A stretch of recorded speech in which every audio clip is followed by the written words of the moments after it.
بسم اللہ الرحمن الرحیم۔ السلام علیکم ناظرین کرام، نئی ویڈیو میں آپ کو خوش آمدید کہتے ہیں۔ وہ دن جس کا خدشہ تھا، وہ دن جس کا خطرہ تھا، اور جس حوالے سے عمران خان کہا کرتے تھے کہ ہم پر یہ وقت آ جانا ہے، آج یوں لگ رہا ہے کہ وہ فیصلہ کن دن آ چکا ہے۔ عمران خان کا کہا 100% سچ ثابت ہونے جا رہا ہے، اور پاکستان کی 75 سالہ تاریخ اس وقت خطرے میں پڑ چکی ہے، کیونکہ سب نظریں محمد بن سلمان اور محمد بن زید پر ہیں۔ یہ ایک بڑی ایکسکلوسیو خبر ہے جو میں نے آپ کے سامنے رکھنی ہے، اور اس میں پاکستان کی معیشت جس طرح ہچکولے کھا رہی ہے، پاکستان کی اکنامک سچویشن جتنی خراب ہو چکی ہے، اس کی مثال 75 سالہ ہسٹری کے اندر نہیں ملتی۔ لیکن اس سب کے اندر معاملہ اتنا سادہ نہیں ہے۔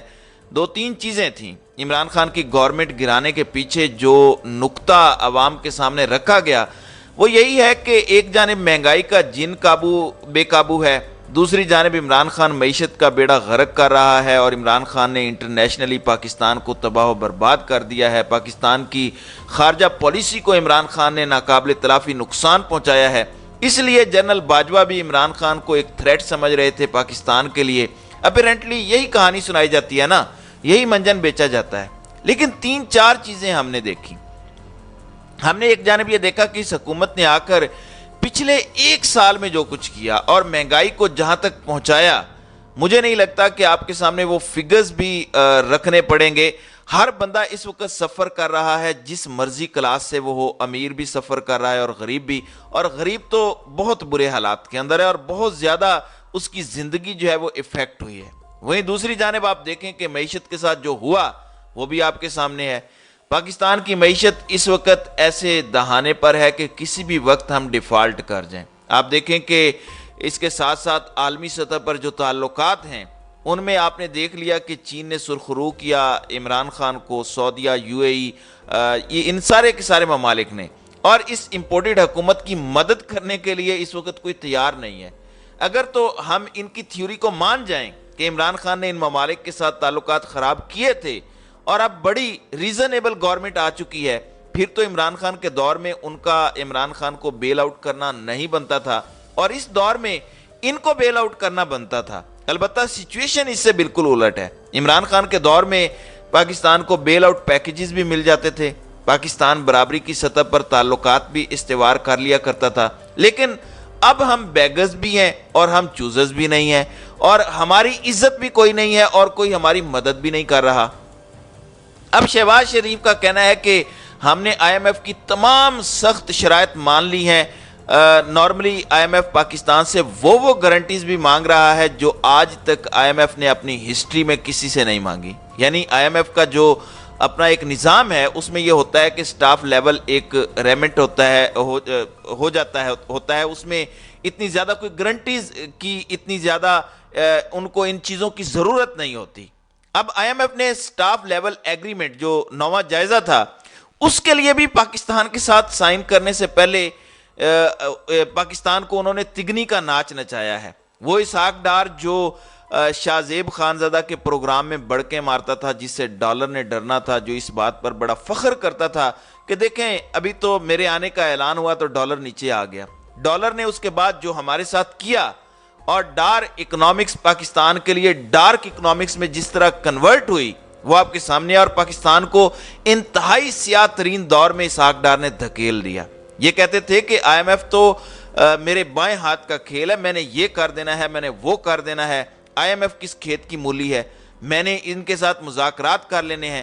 اب اسی آئی ایم ایف نے پہلے تو آپ کو تگنی کا ناچ نچایا، اسی آئی ایم ایف نے آپ کو ساری شرائط ماننے پر مجبور کیا، اور اب وہی آئی ایم ایف آپ سے یہ کہہ رہا ہے کہ آپ کے دوست ممالک آپ کے ساتھ جو کمٹمنٹ کرتے ہیں، آپ پہلے ان سے کنفرم کرائیں کہ آپ اپنی کمٹمنٹس پوری کریں گے یا نہیں، پھر ہم آپ کے ساتھ ڈیل کریں گے۔ اور اس چیز کا اب اعتراف ہو رہا ہے۔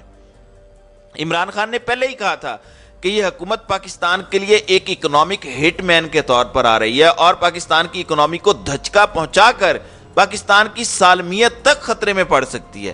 اب ہمارے دوست ممالک سعودی عرب ہوں یا یو اے ای ہمارے لیے قابل احترام ہیں، لیکن جب پاکستان کی معیشت کا پورا آپ کہہ لیں کہ پاکستان کی گردن پر ان کا ہاتھ ہوگا، یا وہ چڑیا جس میں جان ہوتی ہے کسی کی، پاکستان کی معیشت کی چڑیا ان کے ہاتھ میں ہوگی، تو کیا آپ کو لگتا ہے کہ ہم ان کے مفادات کا تحفظ کیے بغیر کوئی اور راستہ چن سکیں گے؟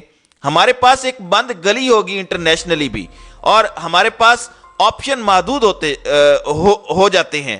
ہمارے وزیر اعظم نے اب اعتراف کیا ہے، انہوں نے کہا ہے کہ وہ کمٹمنٹس جو دوسرے ممالک نے ہم سے کی ہوئی تھیں اس کی شورٹی آئی ایم ایف ہم سے مانگ رہا ہے، اور اس 1.1 بلین کے پیچھے ہمارا پورا ملک ناچ رہا ہے۔